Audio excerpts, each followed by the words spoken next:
Hi friends, welcome to మా 90 tips. ఎలా ఉన్నారు మీరందరు? నాకు కామెంట్లో చెప్పండి.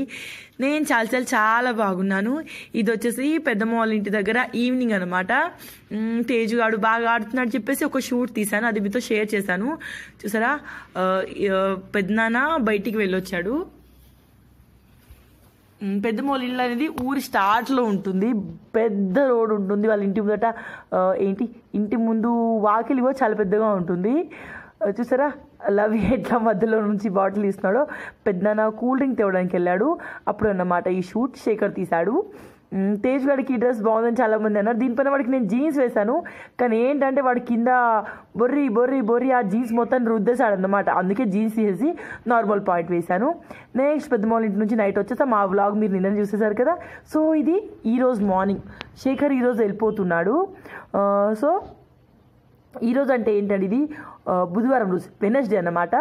వెనస్డే రోజు మార్నింగ్ వ్లాగ్ చూసారా. అత్తమ్మ ఇప్పుడే తలాంటు చేసి కూర్చుంది. ఇతను వచ్చేసి రవి బావ, నాకు బావ అవుతారు, శేఖర్కి అన్నయ్య అవుతారు. అంటే ఏంటంటే మాకు తెలిసిన వాళ్ళు, ఫ్యామిలీ ఫ్రెండ్స్ అనమాట, చాలా దగ్గర అనమాట. వాళ్ళ కూతురు వాళ్ళ కొడుకుని తీసుకొని వచ్చాడు, వాళ్ళ మనవడిని తీసుకొని వచ్చిండు. ఇతను కూడా మన తేజ్ గాడిలా అని అన్నమాట. తేజ్ బంగారం ఇతను ఫుల్గా ఆడుకున్నారు. కానీ ఇతను ఏంటంటే ఎత్తుకోమని అంటాడు, ఎత్తుకున్నాక అసట ముఖం పైన చంపుతూనే ఉంటాడు. నన్ను ఎత్తుకోమన్నాడు, ఎత్తుకుంటే కొడతా ఉన్నాడు. చెప్పు ఉబ్బింది, అది అంత ఘోరం కొడతాడు. బక్కగా ఉన్నాడు కానీ చాలా ఎక్కువ బలం ఉంది. తేజుని అతను ఇద్దరు చాలాసేపు ఆడుకున్నారు. తేజు గాడేమో వాళ్ళ అత్త పాత ఫోన్ పట్టుకొని హలో అని ఇటు వాడు, అంటే హలో అనట్లేదు, హా అని ఇటు తిరుగుతున్నాడు. ఆ అబ్బాయికి కూడా ఫోన్ కావాలి, కానీ ఆ అబ్బాయికి తేజ్గాడు ఇవ్వట్లేదు. రౌడీ అయిపోయాడు తేజ్ బంగారం.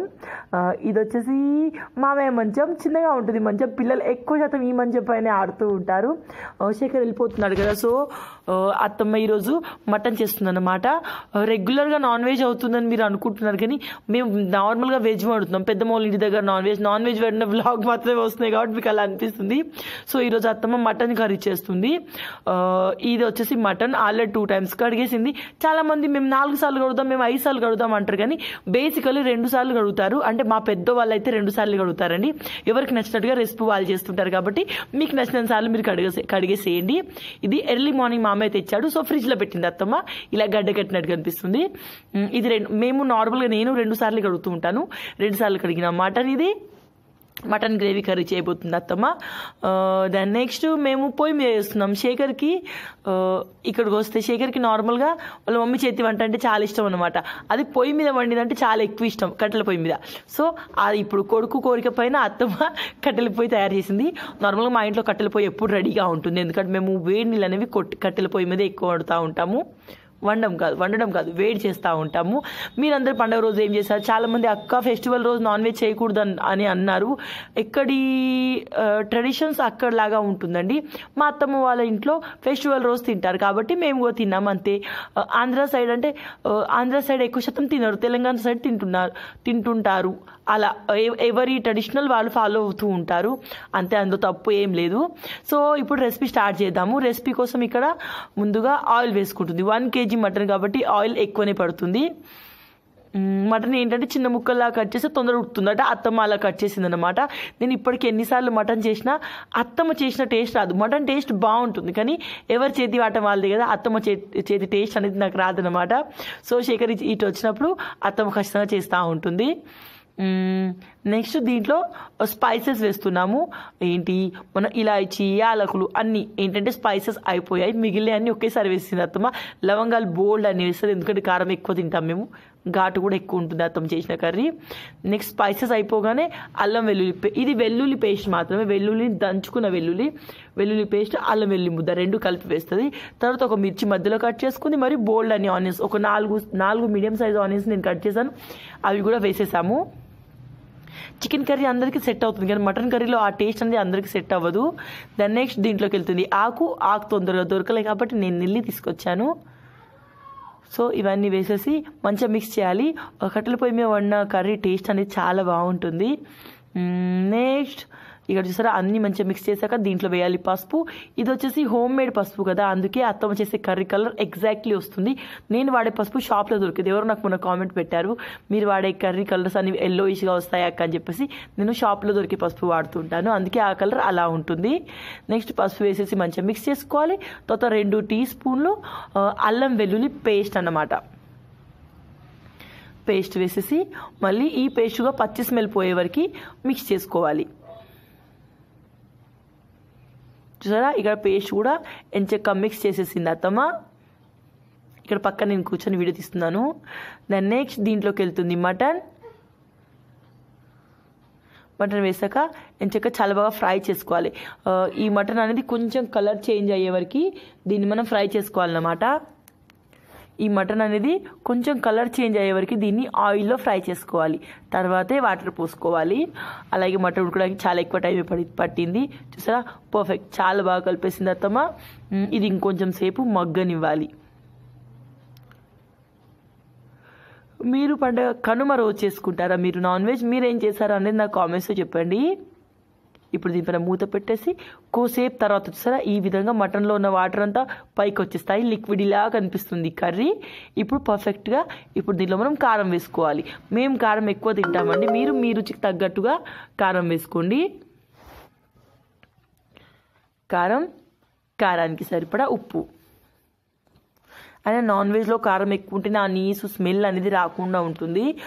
మళ్ళీ మా ఇంట్లో కొంచెం కారం ఎక్కువ తింటామండి. తర్వాత ఇది ఉప్పు వేసిన కారం కాబట్టి ఉప్పు అనేది కొంచెం తక్కువ వేసింది.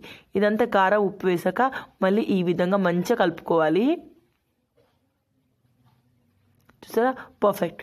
దీన్ని ఇప్పుడు ఒక 5 నిమిషాలు ఉప్పు కారం మటన్కి పట్టేలాగా ఫ్రై చేసుకోవాలి. మీలో ఎంతమంది కట్టెల పొయ్యి మీద వండుతారు, అంటే మీ ఇంట్లో ఎంతమంది కట్టెల పొయ్యి మీద వండుతారు అనేది నాకు కామెంట్స్ చెప్పండి. నేను ఇట్లా ఆల్రెడీ మంట ఉన్నదాన్ని అయితే మళ్ళీ ఏమంటారు ఆల్రెడీ మంట ఉన్న దాంట్లో ఇంకా కట్టెలు వేయగలను, కానీ నాకు మండించడం రాదు, కట్టెల పొయ్యి పెట్టడం ఇంకా రాదు.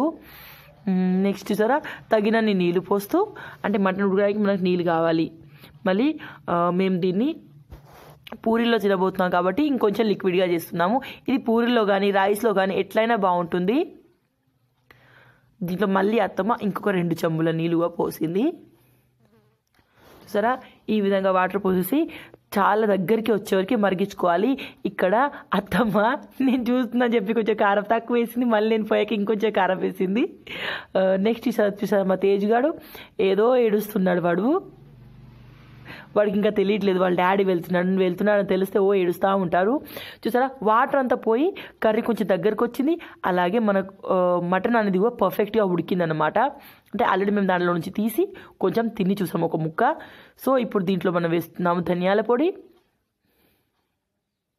అంతే, యమ్మీగా ఉన్న మటన్ కర్రీ రెడీ అయిపోయింది. దీన్ని మటన్ షోర్వా అంటారు, లేదా మటన్ పులుసు అంటారు. పులుసు అంటే పల్చగా ఉంటే పులుసు అంటారు, అంతేనండి. గ్రేవీ లాగా ఉంటే పులుసు అంటారు. తర్వాత తగినంత కొత్తిమీర, కావాల్సినంత కొత్తిమీర వేసేసుకొని దించుకుంటే సరిపోతుంది. యమ్మీగా ఉన్న మటన్ కర్రీ రెడీ అయిపోయింది. ఇది రైస్లో కానీ చపాతీలో కానీ పూరీలో కానీ సూపర్గా అదిరిపోతుంది. ట్రై చేయండి ఒకసారి. ఈ నాన్ వెజ్ అనేది ఫ్రైలో ఉండేదానికంటే సూప్లో టేస్ట్ బాగుంటుంది. దాన్ని నెక్స్ట్ శేఖర్కి బాక్స్లో ఇదేంటి ఎగ్ ఫ్రైడ్ రైస్ తయారు చేసింది మా రమ్య. సో ఇది బాక్స్లో పెట్టేసింది. నెక్స్ట్ శేఖర్ని సిద్దిపేటలో దించి రావడానికి సంపత్ అన్న వచ్చాడు అన్నమాట. సంపత్ అన్న, శేఖర్, జాన్ జబ్బల్ అన్నమాట, జాన్ జిగ్రీ ఫ్రెండ్స్ అనమాట. మళ్ళీ రంగమన్న, వీళ్ళు ముగ్గురు, ఇంకా బోల్డ్ అంత మంది ఉన్నారు. కానీ వీళ్ళు ముగ్గురు ఎప్పుడు ఊరికి వచ్చినా కలుస్తూ ఉంటారు. మేము నిన్న సంపత్ అన్న వాళ్ళ ఇంటికి వెళ్ళాము, అది చూపించాను కదా మీకు. సో వెళ్తున్నాడు కాబట్టి శేఖర్కి బాధగా అనిపిస్తుంది. పెద్దవాళ్ళని విడిచిపెట్టి ఉండగలుగుతాం కానీ చిన్నపిల్లల్ని విడిచిపెట్టి ఉండలేము కదా. శేఖర్కి ఈ మధ్య తేజుగాడు చాలా ఎక్కువ అలవాటు అయ్యాడు. సో తేజుగాడిని విడిచిపెట్టి అస్సలే ఉండలేడు. చిన్నప్పుడు ఉండేది, ఇప్పుడు తేజుగాడు ఆటలు ఎక్కువైపోయాయి. వాళ్ళిద్దరు డాడీ కొడుకులు ఎక్కువ ఆడుతూ ఉంటారు. సో ఇప్పుడు తేజుగారిని విడిచిపెట్టిపోవాలంటే శేఖర్కి చాలా బాధ వేస్తుంది అనమాట. ఇంకా మేము ఒక 2 months ఇక్కడనే ఉంటాం కదా. సో ఎవ్రీ మంత్ వస్తా అని చెప్పేసి చూసారా ఈ విధంగా తేజుగారిని కంకుతున్నాడు వాళ్ళ డాడీ. చాలా హార్డ్గా ఉంటుంది బాయ్ చెప్పడం. మాకు ఆ రోజు మొత్తం శేఖర్ వెళ్ళిపోయాక అంతా బోర్ కొట్టింది, ఏం చేయాలో అర్థం కాలేదు. ఇక్కడ శేఖర్ బ్యాగ్ సర్దేశాము, లంచ్ బాక్స్ పెట్టేశాము, వీళ్ళు రెడీ అయ్యారు పోవడానికి. ఇప్పుడు వచ్చేసి టైం 12:30కి 1కి మధ్యలో అవుతుంది. ఎందుకంటే శేఖర్ ట్రైన్ వచ్చేసి 8:40కి ఉంది. ఫైనలీ శేఖర్ వెళ్ళిపోయాడు. తర్వాత మాకు అంత డే అంతా బోర్ కొట్టింది. ఫైనలీ ఇది ఈవినింగ్ అనమాట. ఇది ఈవినింగ్ 8కి చూసారా తేజ్ బంగారం ఎలా డ్యాన్స్ చేస్తున్నాడు. వాళ్ళ బావలు ఇద్దరు డ్యాన్స్ చేస్తూ ఉంటే అది చూసుకుంటూ మా తేజ్ ఎగురుతున్నాడు అన్నమాట. మామే మంచం వేసుకొని నేను చెక్క పడుకొని టీవీ చూస్తా అంటే మా ముగ్గురు కోతులు ఆ మంచం మీద ఎగురుతున్నారు. ఈ వ్లాగ్ మీరు ఎంజాయ్ చేశారా? ఎంజాయ్ చేస్తే లైక్ చేయండి, షేర్ చేయండి, కామెంట్ చేయండి. అత్తమ్మ చేతి మటన్ రెసిపీ అనేది ఒకసారి ట్రై చేసి చూడండి. అంతేనండి. నేను మరొక వ్లాగ్లో మిమ్మల్ని మీట్ అవుతాను. అంతవరకు బాయ్ బాయ్, టాటా. అది మా తేజు గారి డాన్స్.